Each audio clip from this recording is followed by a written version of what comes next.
안녕하세요. 오늘도 사연 살롱을 찾아주셔서 감사합니다.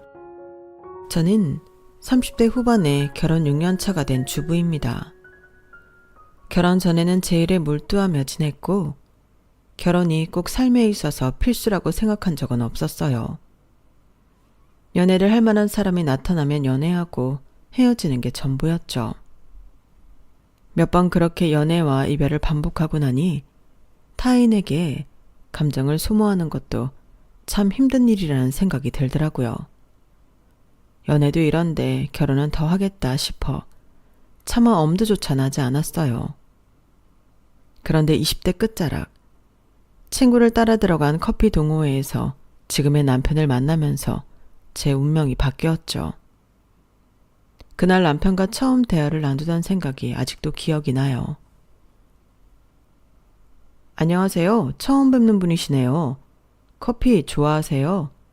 제가 커피는 기가 막히게 잘 타거든요. 남편의 첫인상은 밝고 다정했어요. 그리고 대화를 나눌수록 가치관이 마음에 들었죠. 결혼이 필수라고 생각한 건 아니지만 만약 결혼을 하게 된다면 가정이 1순위인 남자를 만나고 싶었어요. 가까운 주변에서도 그렇고 TV 프로그램만 봐도 가정과 가족은 뒷전인 남편 때문에 고통받는 아내들을 너무 많이 봐와서인지 어느새 그게 저에게 가장 중요한 조건으로 인식이 되더라고요. 그런데 이 사람과 대화를 하면 할수록 가족을 첫 번째로 생각하는 다정다감한 사람이더라고요. 왜 그런 거 있잖아요. 이렇게 가족에게 다정한 사람이라면 나도 이 사람의 가족이 된다면 이런 사랑을 받을 수 있을까 하는 기대 같은 거요. 물론 그런 걸 바라고 시작한 관계는 아니었지만 자연스럽게 싹 트는 호감 속에 우리는 만난 지 얼마 지나지 않아 연인이 됐어요. 연인이 되고 어느 정도 시간이 지나니 저뿐만 아니라 저희 가족까지 챙기기 시작하더군요. 명절인데 어머님 아버님 맛있는 고기 좀 보내드려야겠다. 부모님 댁 주소 좀 불러줄래? 아우 아니야. 나는 오빠 부모님 챙기지도 못했는데 아직 결혼도 안 했는데 벌써부터 이런 거 챙기기 시작하면 너무 힘들잖아. 에이 힘들긴 너희 부모님이니까 챙겨드리고 싶어서 그러지. 든든히 드시면 좋잖아. 정말 괜찮은데? 설마 내가 우리 부모님한테도 이렇게 해주길 바랄까봐 그래? 당신한테 그런 거 강요 안 할 거니까 부담 없이 받아둬. 가족들이랑 맛있는 거 먹고 좋은 시간 보내라고 보내는 거야. 그냥 맛있게 먹어주면 그걸로 난 됐어. 정말 믿음직하고 따뜻한 사람이었어요. 이런 사람이라면 정말 결혼해도 괜찮겠다 싶더라고요. 연애하는 내내 이런 모습은 변함이 없었어요. 언니, 남자친구랑은 언제 결혼하려고 그래? 이러다 괜히 놓치지 말고 저렇게 좋은 사람은 빨리 잡아. 그래, 나도 참 마음에 든다. 요즘 저런 젊은 사람이 없는데 누가 이렇게 여자친구 부모를 챙기니? 매번 챙김만 받는데 우리도 얼굴 보고 밥이나 한 끼 든든히 사주고 싶으니 한번 부르렴. 나도 웬만해선 우리 딸 아깝다 할 텐데 이 청년이라면 뭔가 믿음이 가네. 명절이며 부모님 생신 등 결혼 후에나 챙길 법한 가족 행사까지 알뜰살뜰 챙겨주는 모습을 보며 오히려 저희 가족이 저보다 더 감동을 받더라고요. 부모님은 물론이고 여동생까지도 얼른 결혼하라고 난리였어요. 아시잖아요. 딸 가진 집에서 부모님들이 그렇게 쉽게 결혼 허락 안 하시는 거. 그런데 이렇게 가족들이 나서서 결혼하라고 등 떠미는 걸 보니 저도 슬슬 결혼 생각이 강해지더라고요. 부모님 말씀대로 남자친구를 초대해서 같이 식사를 한 뒤엔 자연스럽게 결혼까지 수순을 밟게 됐어요. 결혼을 하고 나서는 이전과는 달리 생활이 많이 달라지게 되었어요. 1년 동안 행복한 신혼을 즐기고 2년 차에는 딸아이를 갖게 되었거든요. 임신하면서 어쩔 수 없이 육아휴직을 내고 아이 키우는데 전념을 하게 되었죠. 하지만 제가 다니던 회사가 큰 곳은 아니라 육아휴직이 끝난 후에는 회사 사정상 복직을 하기가 힘든 상황이 됐어요. 그때 남편은 난감한 얼굴이긴 했지만 저를 다독여줬어요. 괜찮아 여보. 당분간 내가 벌면 되니까. 아영이 어린이집 갈 때까지만 버텨보고 일자리는 그 이후에 알아보자. 당시 남편이 다니던 회사도 힘든 상황이었기에 위태위태하다는 건 알았지만 별다른 방도는 없었어요. 시댁도 친정도 아이를 맡아달라고 하기엔 어려운 처지였거든요. 그래서 결국 합의하에 아이가 어느 정도 클 때까지는 남편이 외벌이를 하게 됐죠. 분명히 육아도 너무 힘들고 지치는 일이었음에도 은근히 남편 눈치가 보이더라고요. 남편이 대놓고 눈치를 주는 일은 없었지만 퇴근하고 힘들어하는 모습을 보면서 나도 힘들었으니 이제 당신이 아이 좀 봐줘라. 그런 말은 꿈도 못 꿨어요. 그동안 늘 제가 번 돈으로 제가 먹고 살던 게 너무 습관이 되어서였는지 아무리 남편일지라도 다른 사람이 벌어다 준 돈으로 생활한다는 게 어색하더라고요. 그래서 저 나름대로 집안 경제 상황에 보탬이 되고자 부동산 공부를 열심히 했어요. 빨리 투자에 눈을 떠야 뭐라도 벌이가 되겠거니 싶었거든요. 낮에는 육아하고 아이와 남편이 잠든 밤에는 남몰래 공부하며 치열하게 살았어요. 그러던 어느 날 회식이라며 잔뜩 술을 마시고 온 남편이 충격적인 소식을 전했어요. 여보, 나 사실은 말이야. 회사에서 잘렸어. 뭐라고? 정말이야? 내가 정말 당신 볼 면목이 없다. 미안해. 아니야, 회사 위태위태한 거 알고 있었잖아. 너무 상심할 필요 없어, 여보. 조금만 쉬다가 바로 이직 준비하자. 처음부터 다시 시작하면 되지. 내가 할 수 있을까? 당연하지 그럼. 말이라고. 우리 아영이 봐서라도 힘내야지. 그치 아영이 아빠? 힘내세요. 아영이가 있잖아요. 한껏 풀이 죽어있는 남편을 달래주기 위해 딸의 손을 빌려 귀여운 위로도 했지만 그날은 통하지 않았어요. 놀랄 일이긴 했지만 사실 저로서는 충분히 염두에 두고 있었던 일이었고 남편의 이력이라면 충분히 다른 곳에서도 일할 수 있을 거라고 생각했기 때문에 남편을 더 재촉하며 힘들게 하고 싶지는 않더라고요. 하지만 문제는 그 다음부터였어요. 남편이 우울에 빠져 매일같이 술을 마시기 시작한 거였죠. 여보, 집에 있을 거면 아영이 좀 같이 봐줘야지. 맨날 그렇게 우울하다고 술만 마시고 있으면 상황이 뭐가 나아져? 이럴 시간에 이력서 한 줄 더 쓰겠다. 당신이 내 마음을 알아? 내가 그렇게 따르고 믿었던 상사가 나를 해고 대상 1순위로 꼽았다니까? 나 정말 무서워서 이제 회사 생활을 못하겠어. 다른 회사 가서도 잘할 수 있을지 자신이 없다고. 힘든 건 알겠지만 다른 회사에는 그 사람이 없잖아. 지금 해고된 지 벌써 2달이 넘었어. 언제까지 이러고 지낼 거야. 육아라도 좀 도와주던가. 당신은 내 마음을 몰라. 그러니까 바가지를 긁는 거야. 여보, 또 어디 가는데? 남편은 해고를 당하고 극심한 우울증이 걸렸는지 마음을 못 잡고 한참을 방황하더라고요. 남편이 신경 쓰이긴 해도 당장 제 눈앞에 딸에게 더 신경을 쓰느라 남편과 제대로 대화를 해볼 시간조차 부족했어요. 어쩌다 안부차 전화한 친정에도 집 사정에 대해서 말하기가 입이 안 떨어지더군요. 남편이 이야기하지 말라고 당부를 해놓은 것도 있었고요. 하지만 남편의 무직 생활이 길어지면서 남편은 점점 예민해졌고 예전만큼 친정을 챙기지도 못했어요. 그래서인지 부모님께서는 그 변화를 금방 눈치채셨죠. 요새 별일 없지? 김서방은 회사 일이 바쁜가 보네. 얼굴 본 지가 꽤 된 것 같구나. 목소리도 들은 지 오래됐고. 네, 요즘 이 사람이 일이 많아서요. 금방 시간 내서 찾아뵐게요. 정말 무슨 일 있는 건 아니지? 그렇게 살갑게 챙기던 사람이 갑자기 연락 두절이 되니 걱정이 들어서.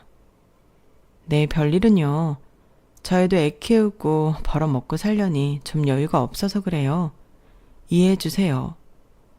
그래, 이해 못하는 건 아니지만 혹시나 무슨 일 있으면 바로 이야기해줘야 한다. 우리가 도울 수 있는 게 있으면 도울 테니까. 가족 좋다는 게 뭐니? 이럴 때 의지할 수 있는 게 가족이라는 거야. 네, 또 연락드릴게요. 매번 떠보든 묻는 부모님께 둘러대는 것도 한두 번이지. 기간이 길어지니 저도 슬슬 스트레스가 쌓이더군요. 남편은 좀처럼 변할 생각을 않고 이 상황을 쉽사리 말할 것도 없어 힘든 와중 동생에게만 살짝 말하게 됐어요. 뭐라고? 언니, 그럼 그냥 말씀드리자. 엄마 아빠도 알아야 도와줄 수 있잖아. 도와주긴 뭘 도와줘. 결혼했는데 알아서 살아야지. 아직 시댁에서도 몰라. 내가 친정에 말한 거 알면 이 사람 또 자존심 상해서 어쩔 줄 몰라 할 텐데. 그런다고 계속 이대로 있어? 언제까지고 이러고 살 순 없잖아. 그냥 내가 말씀드릴게. 결국 사연을 알게 된 동생이 부모님께 전달했고 친정 부모님께서는 바로 저희 집에 찾아오셨어요. 얘들아, 그렇게 뭔가 이상하다 싶더라니. 왜 진작에 말을 안 하고 그렇게 버텼어? 얼마나 힘들었을까? 장모님, 별 면목이 없습니다. 가장이라는 사람이 가정을 책임지지도 못하고 그 사실이 너무 괴로워서 차마 알릴 수가 없었습니다. 됐어 김서방. 그 회사 하나 잘린 게 별거야? 먹고 살 길은 찾으면 다 나오게 되어 있어. 그러고 보니까 너희 외삼촌 있지? 삼촌네 회사에 자리 나면 김서방 추천 한번 해주려고 했는데 마침 기획팀에 자리가 났다지 뭐니. 김서방 한번 추천해주라는데 어때? 네? 그럼 너무 감사하죠, 엄마. 당신은 어때? 너무 감사한 말씀이지만 제가 무슨 면목으로요? 죄송합니다. 제 힘으로 해볼게요. 요즘 취직도 어렵다면서 너무 부담 갖지 말고 천천히 생각해봐. 요즘 젊은 사람들 중에 싹싹하고 일머리 좋고 예의 바른 사람이 없다면서 엄청 스트레스 받아 하고 있거든. 우리 김서방 같은 사원이 들어오면 엄청 좋아할 거야. 그래 여보, 한번 생각은 해보자. 저희 가족의 권유에 남편은 못 이긴 척 고개를 끄덕였고 그렇게 얼마 지나지 않아 남편은 외삼촌네 회사에 다니게 되었어요. 남편이 다시 직장을 다니기 시작하니 집안의 근심 걱정이 다 사라지더군요. 그동안 아껴왔던 딸의 육아용품들도 다시 마음 놓고 구매를 했고 남편도 다시 다정다감한 남편으로 돌아오니 숨통이 트였어요. 여보, 삼촌 회사는 다닐만 해? 조카 남편이라고 아주 특별하게 신경을 잘 써주셔서 다니기가 편해. 이게 다 장인 장모님 덕이야. 이거 참 매번 받기만 하고 죄송해서 어쩌지? 죄송하긴 이제 좀 안정됐으니까 예전처럼 친정 식구들 자주 얼굴 보고 같이 밥도 먹고 그러면 되지.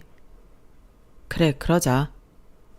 남편은 우울에 빠져 방황하던 시간 동안 가족들에게 신경을 못 쓴 게 여간 미안했던지 월급을 타면서부터 가족에게 잘하겠다며 저와 딸에게 소소한 선물도 챙겨주고 시댁에 선물을 보내는 등 신경을 많이 쓰더군요. 남편의 그런 모습은 처음에는 감동적이고 보기 좋았지만 시간이 좀 지나고 나니 뭔가 찜찜하다는 생각이 들었어요. 저도 워낙 육아하는 게 바쁘다 보니 신경 쓸 겨를이 없어 그 찜찜함의 원인이 뭔지 전혀 파악하지 못하고 있었는데 문득 동생과 대화하다가 깨달았어요. 언니, 형부 직장은 잘 다니고 있대?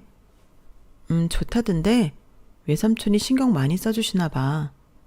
그래? 외삼촌도 형부 일하는 거 마음에 들어하는 것 같더라. 벌써 취직한 지 반년이나 지났지? 벌써 시간이 그렇게 지났나? 집에서 애만 키우고 있으니까 시간이 어떻게 가는 줄 모르겠다. 그러게. 언니는 그렇겠네. 근데 언니, 내가 이 말을 해야 되나 말아야 되나 고민 정말 많이 했는데, 형부 말이야. 뭔데? 별건 아니고, 회사 잘 다니고 있는 건 너무 다행이고 보기 좋은데, 엄마 아빠한테 감사 인사를 제대로 한 적이 없는 것 같아서. 보통 이렇게 취직시켜주고 나면 고맙다고 답례를 하지 않나? 어머, 내 정신 좀 봐. 남편이 아직 그걸 못 챙겼구나.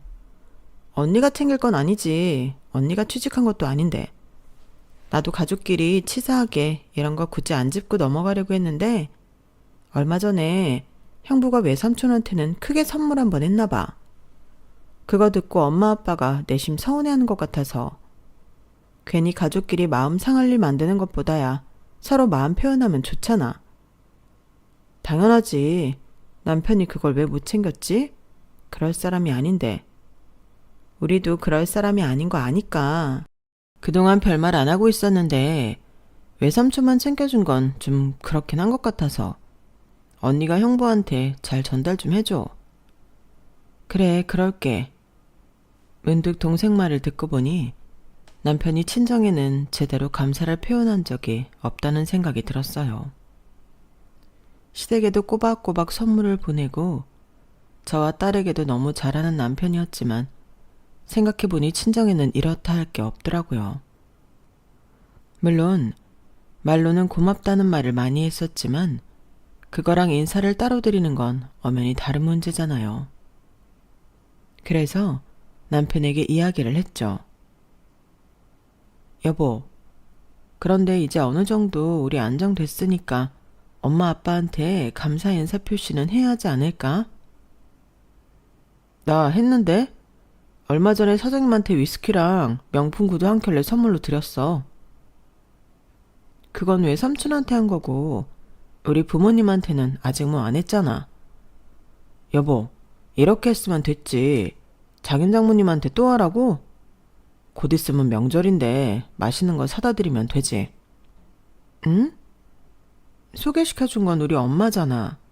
엄마 아니었으면 외삼촌이 뭐하러 당신을 취직시켰겠어. 당신은 또 무슨 말을 그렇게 해. 사장님이 나 뽑아서 얼마나 다행이라고 하시는데. 당신 말만 들으면 내가 장모님 아니었으면 취직도 못했을 거란 소리로 들린다? 그런 말이 아니잖아. 갑자기 왜 그래? 왜 그러긴.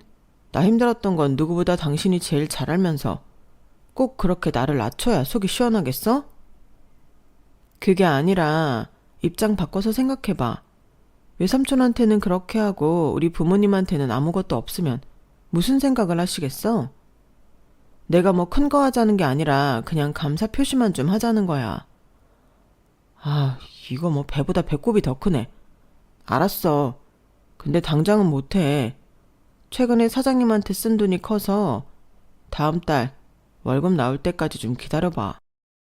저는 남편의 그 말만 철석같이 믿고 기다렸어요.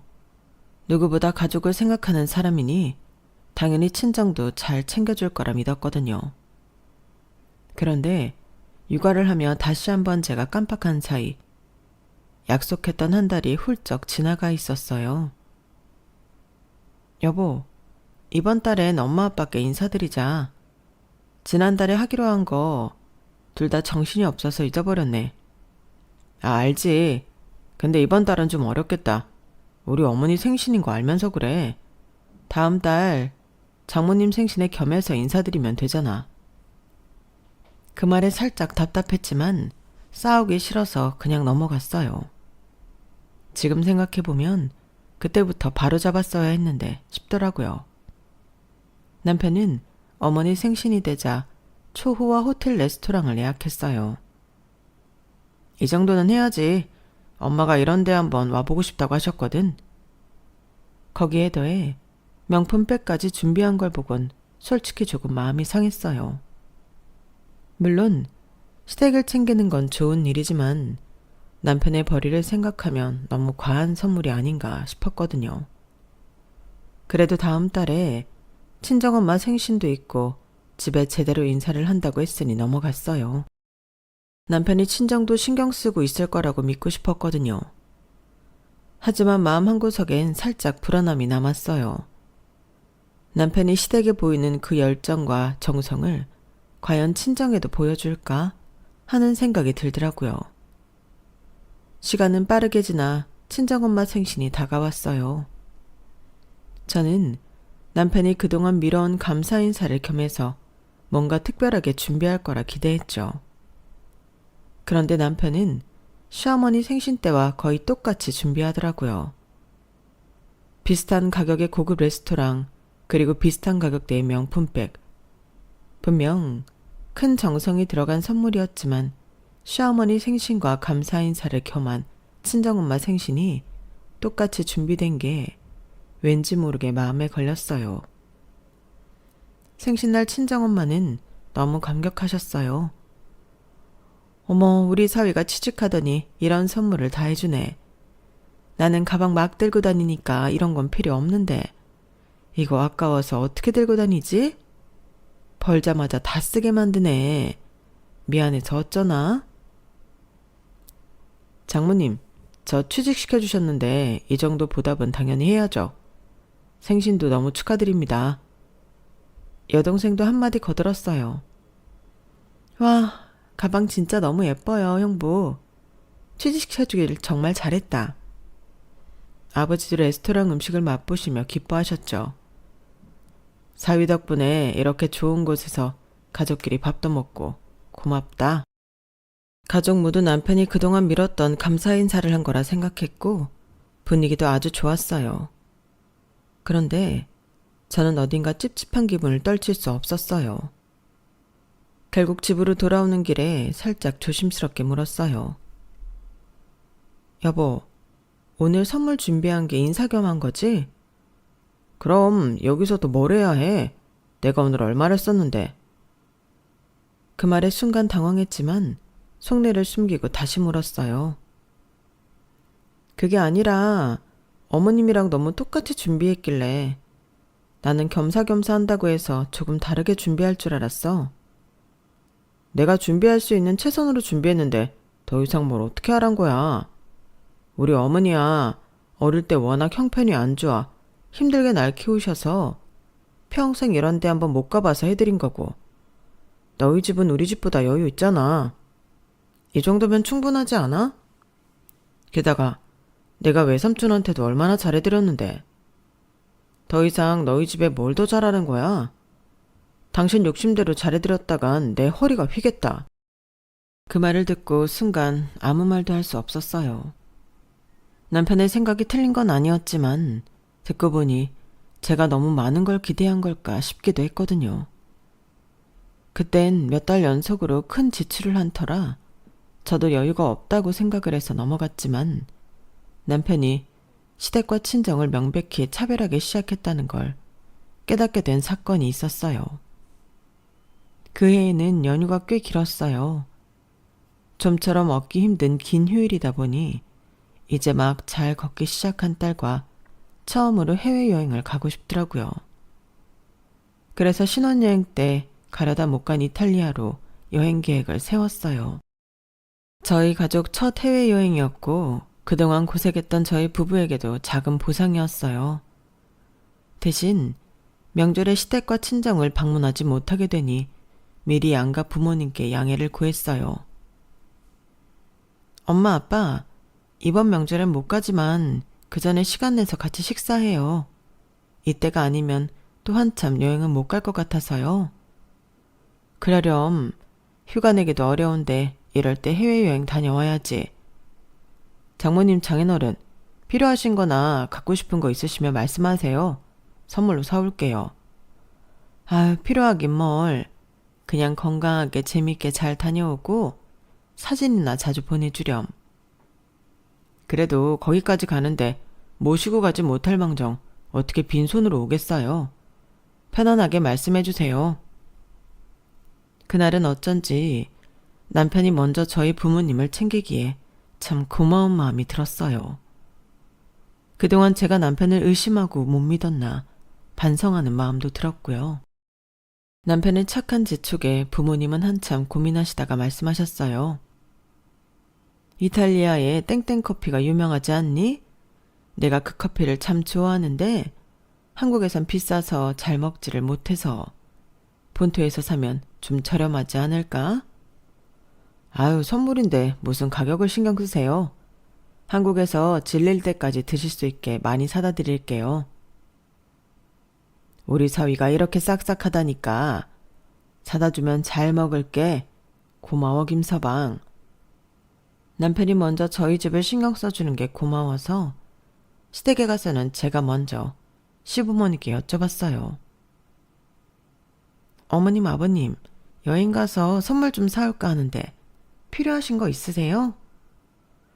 아, 무슨. 우린 정말 괜찮으니까 아영이 데리고 잘 놀다 오렴. 아이, 그러지 마시고요. 이탈리아에 유명한 거 많잖아요. 가뜩이나 돈 많이 들고 짐도 많을 텐데 우리 생각 말고 재미있게 놀다 와. 시부모님은 극구 사양을 하셨어요. 하도 거절을 하시기에 더 이상 묻지 않고 제 선에서 알아서 선물을 준비하기로 했죠. 여행은 재미있었고 여행을 다니면서 이탈리아의 유명 화장품 브랜드에서 화장품 세트 하나와 가죽 공장에서 만든 가죽 지갑을 샀어요. 친정엄마 드리려고 산 원두커피 몇 봉지 챙겼고요. 물론 친정 부모님 것도 똑같이 챙겼어요. 시댁 선물은 이 정도면 되려나? 그 정도면 충분해, 여보. 무리하지 마. 선물을 다 챙기고 나니 더 마음 편하게 돌아다닐 수 있겠더라고요. 정말 즐거운 시간을 보내고 돌아오는 마지막 날이었어요. 남편이 마지막이니 아쉽다는 이유로 평소답지 않게 대량으로 쇼핑을 하더라고요. 여보, 이게 다 뭐야? 갑자기 뭘 이렇게 많이 사왔어? 남편이 사온 것을 보니 이탈리아의 유명한 도자기 브랜드에서 사온 장식용 도자기 몇 개와 가죽으로 만든 구두와 가방, 와인 등을 사왔더군요. 그냥 요 며칠 여행하면서 눈에 아른아른거리던 것들 좀 사왔어. 생각해보니까 여기까지 와서 안 사가는 게 더 후회될 것 같더라고. 하나같이 좋아 보이는 물건들이긴 했지만 갑자기 늘어난 짐이 좀 버겁게 느껴졌어요. 하지만 환불하기에는 시간도 촉박하고 애매했죠. 어차피 돈스러운 여행 온 건데 굳이 따지지 않기로 하고 갑자기 무거워진 짐들을 이고 낑낑거리며 입국을 하게 됐죠. 한국에 돌아오고 며칠 뒤 남편은 의외로 친정을 먼저 챙기더군요. 여보, 우리 이번 주말에 장인 장모님한테 선물 전해드리러 갔다 오자. 그래? 시댁 먼저 가도 되는데. 아니야. 그래도 장모님 먼저 뵈어야지. 딱히 이유도 말해주지 않고 친정부터 챙기겠다는 남편이 의아하면서도 기분이 좋았어요. 그래서 더 묻지 않고 친정 약속 먼저 잡아 선물을 드렸죠. 커피만 사다 달랬는데 뭘 이렇게 많이 사왔어. 정말 돈 많이 썼겠다. 현지에서 사온 거라 생각보다 돈 많이 안 들었어요. 그런 거 신경 쓰지 마시고 기쁘게 잘 써주세요, 장모님. 친정에서 부모님께서 기뻐하는 모습을 보며 즐거운 시간을 보낸 후 며칠 뒤에는 시댁에도 약속을 잡아 준비한 선물을 드렸어요. 시부모님 역시 선물을 받고 크게 기뻐하셨어요. 이탈리아에서 유명하다는 건 다 사왔네. 이 가죽 지갑도 참 고급스럽다. 이탈리아 가죽 공방에서 직접 고른 거예요. 어머님, 아버님한테 딱 잘 어울릴 것 같아서요. 우리 며느리가 보는 눈이 있다니까? 정말 마음에 든다. 고마워. 커피도 잘 마실게. 그날 저녁 식사도 정말 행복하고 평화로웠어요. 그런데 식사가 끝날 무렵 딸이 저를 붙잡더군요. 엄마, 화장실 가고 싶어. 그래, 갔다 오자. 별 생각 없이 딸을 데리고 화장실에 갔는데 휴지가 없더라고요. 아영아, 잠깐 기다려. 할머니한테 휴지 달라고 할게. 딸을 두고 함께 앉아있던 식탁으로 돌아왔는데 거짓말처럼 아무도 없더라고요. 식탁 위에 함께 먹던 디저트와 찻잔만 남아있고 사람이 없었어요. 갑자기 이게 무슨 일인가 싶어 집을 둘러보는데 살짝 열린 안방문 틈으로 작은 목소리가 들리더군요. 가까이 다가가 귀를 대자 그제서야 대화 소리가 희미하게 들렸어요. 엄마, 내가 이거 몰래 숨겨오느라 얼마나 힘들었는 줄 알아? 도자기라 부피랑 무게가 꽤 나가더라고. 자꾸 오늘따라 짐 들어주겠다는 거 거절하느라 혼났네. 아우, 이 귀한 걸. 세상에 내가 이걸 가져보는 날이 다 오네. 이건 며느리한테는 비밀인 거지? 당연하지. 내가 괜히 저 사람한테 갖고 싶은 거 없다고 하라고 시킨 줄 알아? 이런 거 엄마 아빠만 챙겨준 거 알면 또 난리 난다고. 아빠, 이거 아빠가 마셔보고 싶다고 한 술. 이탈리아 와인이 맛있긴 하더라. 구두도 완전 멋지지? 참, 우리 아들이 고생이 많다. 얼마나 저 아이가 바가지를 긁어대면 집에 선물 하나 맘 편히 못 갖다 주고. 괜히 이런 걸로 서로 마음 상하고 싸우기 싫어서 그래요. 엄마 아빠는 지금처럼 쭉 바라는 거 아무것도 없는 척해. 내가 알아서 챙겨줄 테니까. 그래도 이래도 되나 싶다. 사돈댁에서 너 취직시켜준 것도 있고 좀 챙겨줘야 하는 거 아니니? 그런 걱정은 하덜마. 저 사람이 자기 집은 또 어찌나 알뜰살뜰 잘 챙기는데. 그리고 엄마 아빠는 나 키우느라 워낙 별고생을 다 하셨잖아. 이제 좀 먹고 살만해져서 효도 좀 하려는데 어디 저 사람이 가만두는 줄 알아? 내가 보기엔 친정은 좀 덜 챙겨줘도 되겠구만. 효도를 아주 반반 똑같이 하려고 하니까 피곤해 죽겠다니까. 아, 아영이 나오겠다. 빨리 다시 나가서 앉아있자. 남편의 말에 어머님 아버님은 후다닥 자리를 대강 정리하고 일어나셨어요. 전 미처 피할 생각도 못하고 그 자리에 굳은 채 서 있다가 문 밖으로 서둘러 나오는 남편과 마주쳤죠. 문틈 사이로 남편이 여행 마지막 날 사왔던 비싼 도자기 공예품과 와인, 가죽구두 상자가 보이더군요. 저한테는 회사에서 안 쓰는 사무용 가구들 좀 시댁에 갖다 주기로 했다며 꺼내서 나눠 들자는데도 기어코 한 번을 넘기지 않았던 커다란 박스 안에 숨겨져 있던 것들이었어요. 너무 어이가 없어 문틈 사이로 빤히 보고 있자 놀란 남편이 당황한 듯 제 팔을 잡았어요. 여보, 왜 거기 서 있어? 지금 뭐 하는 거야? 뭐 하긴, 나 그냥 잠깐 엄마 아빠랑 대화 좀 하다 나온 건데. 무슨 대화? 나 몰래 사다 드린 선물들에 대한 대화?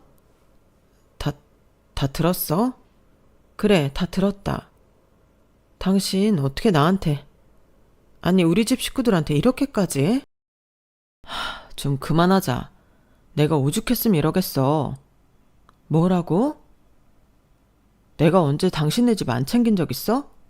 자꾸 하라 하라 해서 해도 더 하라 그러니까 내가 더 하기가 싫어서 이러는 거잖아. 남편은 들키니 오히려 더 적반하장으로 뻔뻔하게 굴더군요. 기가 막혀서 말도 안 나왔어요. 대체 내가 뭘 그렇게 하라 했다 그래? 애초에 당신이 조금이라도 순수하게 우리 집 챙긴 적 있어? 항상 시댁보다 덜 챙기려고 안간힘을 썼잖아. 그럼 내 부모 내가 더 챙기고 싶은 게 당연한 거 아니야? 그렇게 억울하면 당신 부모는 당신이 더 챙기면 되잖아. 당신도 지금 그거 억울해서 나한테 따지는 거면서 할 말이 있다는 게 신기하네. 난 이번 여행 선물도 어머님 아버님 선물이랑 우리 부모님 별반 다를 거 없이 챙겨왔어. 그런데 당신은 그렇게 뒤에서 몰래 선물을 해? 이게 너무하다고 생각은 안 해? 아, 내 돈 주고 내가 샀는데 무슨 상관인데? 그래, 얘가 우리 챙기겠다고 한 건데 너무 뭐라고 하지 마라. 너무 뭐라고 하니까 우리도 섭섭해지려고 한다. 어? 맞다. 우리가 좀 갖고 싶은 게 많아서 사다 달라고 부탁한 거야.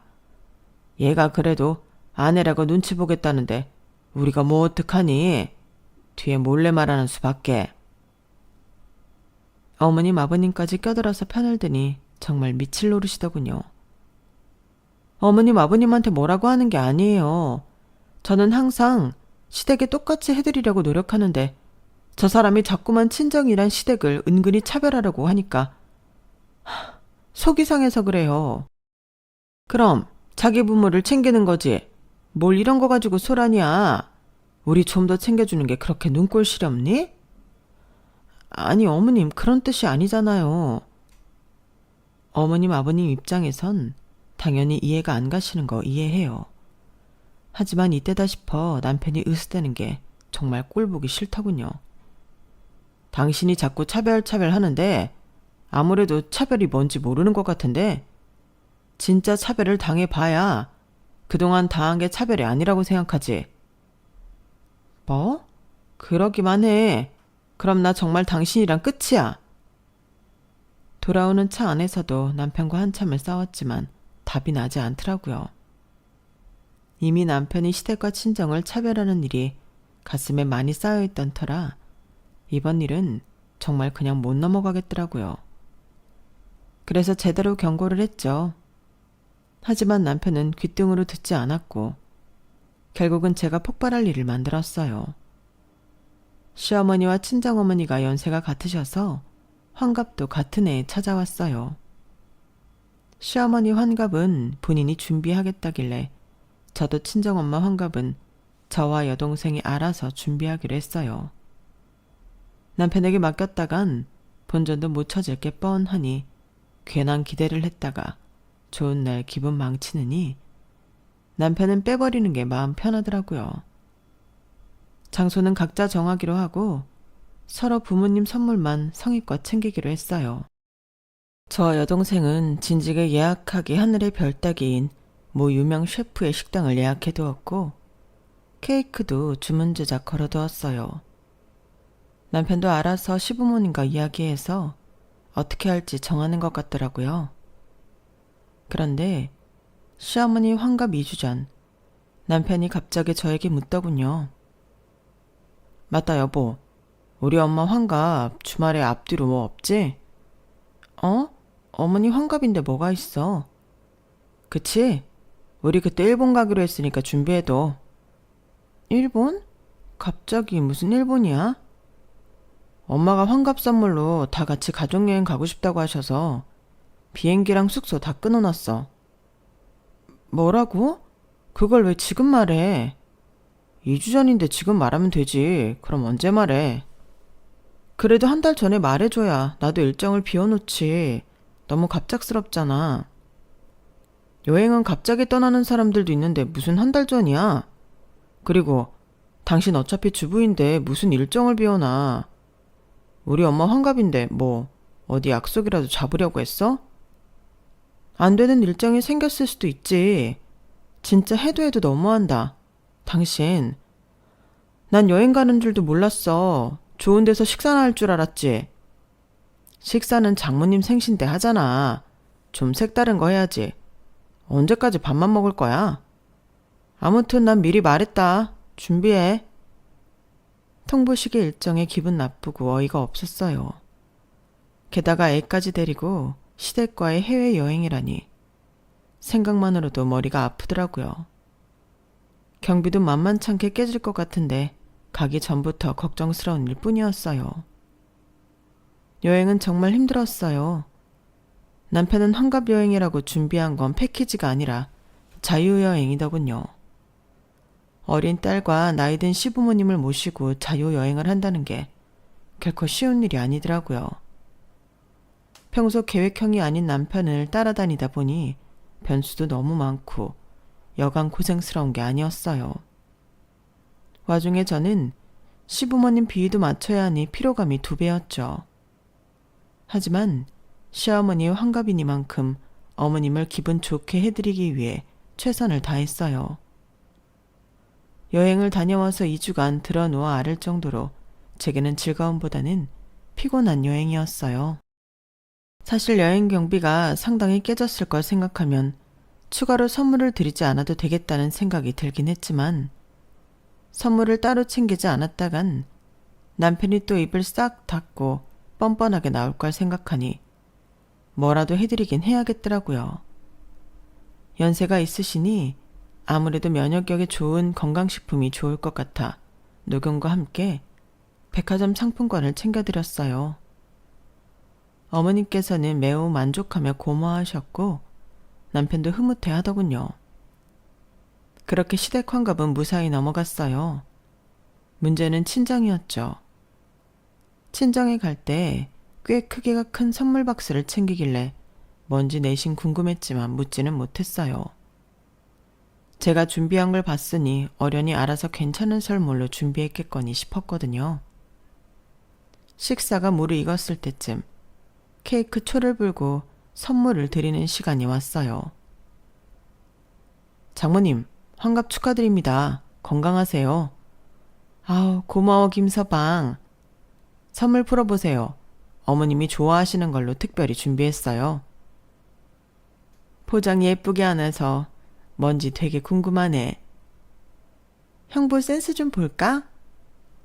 손수 포장한 듯한 선물 박스에 가족들의 기대감이 고조됐어요.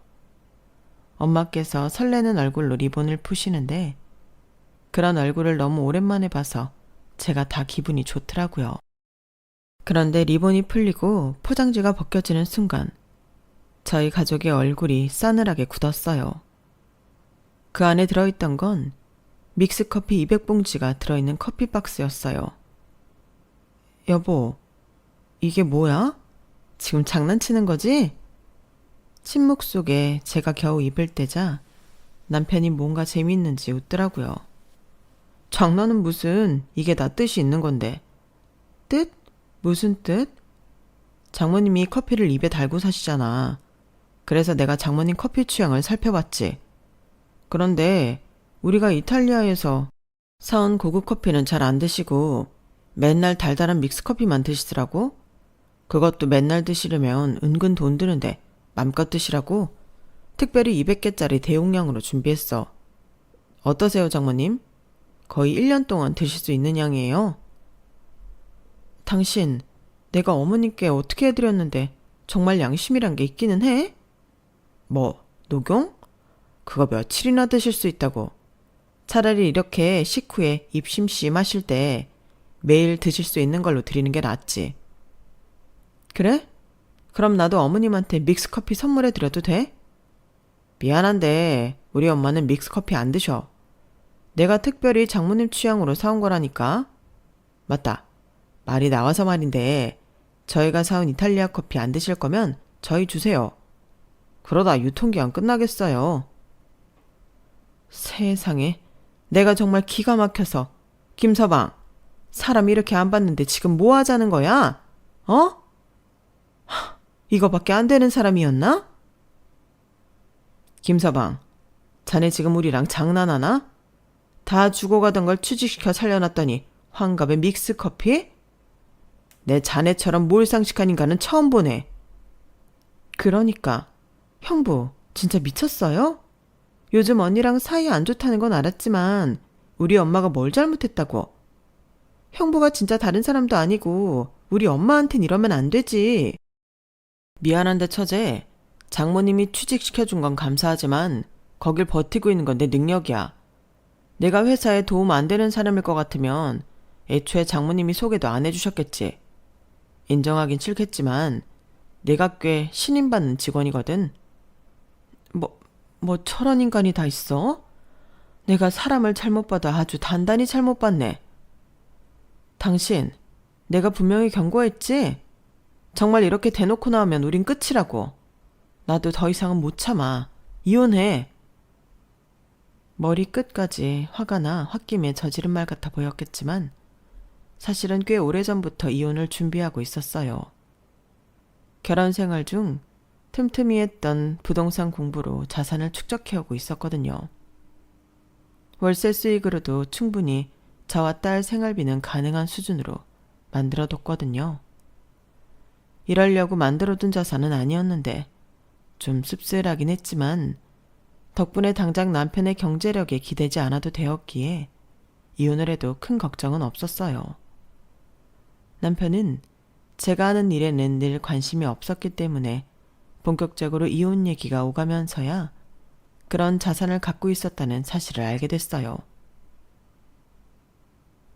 여보, 우리 이러지 말고 이성적으로 생각하자.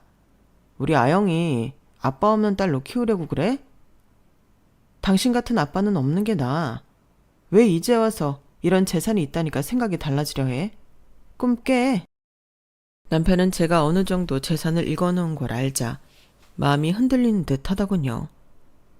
그것조차 기분이 나빠서 이혼을 빠르게 추진했어요. 자존심은 어찌나 센지 제가 태도를 바꾸지 않자 남편도 그대로 이혼을 하자고 하더군요. 그 태도가 바뀌기 시작한 건 남편이 회사에서 잘리면서부터였어요. 알고 보니 동생이 엄마를 설득해 외삼촌을 찾아가 자초지종을 털어놓았더라고요. 사실을 알게 된 외삼촌께서는 크게 분노하셨어요. 외삼촌께서는 집안의 막내였던 저희 엄마를 아주 아끼셨거든요. 그게 사실이냐? 아주 정신머리가 단단히 나간 놈이네. 일머리도 속 터지는 거 네 사위라고 봐주고 또 봐줬는데 차라리 잘 됐다. 안 그래도 내보내고 싶은 거 참고 있었다. 남편의 주장과는 달리 외삼촌의 말씀에 의하면 받는 월급만 많고 능력은 없으면서 백으로 들어왔다는 이유로 틈만 나면 아랫사람을 괴롭히기나 했다고 하더군요. 일반 사원이었다면 벌써 내보내고도 남았지만 엄마의 사위라는 이유로 참고 계셨다고 했어요. 외삼촌은 얼마 후 조치를 내렸고 남편은 권고사직을 당했어요. 남편은 권고사직을 당하던 날 외삼촌에게 엄청 매달렸다고 하더군요. 제가 어리석었습니다. 한 번만 더 기회를 주세요. 제가 잘못했습니다. 내 용서가 무슨 소용이겠니? 네가 진짜 용서를 구해야 할 사람은 네 장인 장모다. 그분들께 진심으로 사과하기 전엔 나한테 아무리 빌어도 소용없어. 남편은 저희 부모님께 용서를 구하려고 했지만 저희 부모님은 남편을 만나주지 않았어요. 오갈 곳이 없어진 남편은 이혼 숙려 기간 동안 끊임없이 저를 설득했어요. 하지만 제 마음은 단호했죠. 이혼 후 남편은 새로운 직장을 구하려 했지만 외삼촌이 동종업계에 소문을 내놓아 취업이 쉽지 않았습니다. 남편은 이혼 후에도 딸 핑계를 대며 저를 귀찮게 했고 결국 친정 가족들과 함께 이사를 가고 번호까지 바꿔버렸습니다. 지금 저희 딸은 친정 부모님과 여동생의 따뜻한 보살핌 속에서 사랑받으며 잘 자라고 있어요. 저 역시 지금의 삶이 훨씬 편안하고 행복하고요. 가족이 1순위인 남자라 믿고 결혼했는데 제가 보는 눈이 없었는지 이런 식으로 이혼하게 될 줄은 몰랐네요. 아니, 가족이 1순위인 건 맞았죠.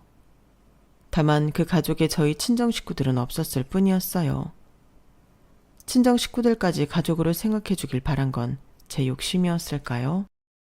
가끔은 그런 질문이 절 괴롭히기도 했지만 이혼하고 정신이 많이 건강해진 지금은 분명하게 알아요. 결혼은 두 사람만이 아닌 집안이 합쳐지는 거고 서로 다른 두 집안이 가족이 되는 과정에서는 서로를 향한 부부의 배려가 가장 중요하다는 걸요. 남편에겐 그게 없었기에 결국 저희는 가족이 되지 못한 거죠. 남에게 내 가족이 1순위이길 바라는 것보단 차라리 제가 제 가족을 1순위로 두는 지금이 훨씬 속이 편한 것 같네요. 남편은 본인에게 1순위인 시댁에게 평생 충성하며 살면 될 테니 서로에게 꽤 좋은 이혼이었다는 생각이 들어요. 뭐 저와 결혼함으로써 얻었던 걸 전부 빼앗긴 지금은 남편 생각이 좀 달라졌을지도 모르지만요. 제 사연은 여기까지입니다. 들어주신 분들 모두 건강하시고 행복하세요. 여러분, 사연 댓글에 응원과 현명한 조언 부탁드려요. 좋아요와 구독은 저에게 큰 힘이 됩니다. 오늘도 좋은 일 가득하세요.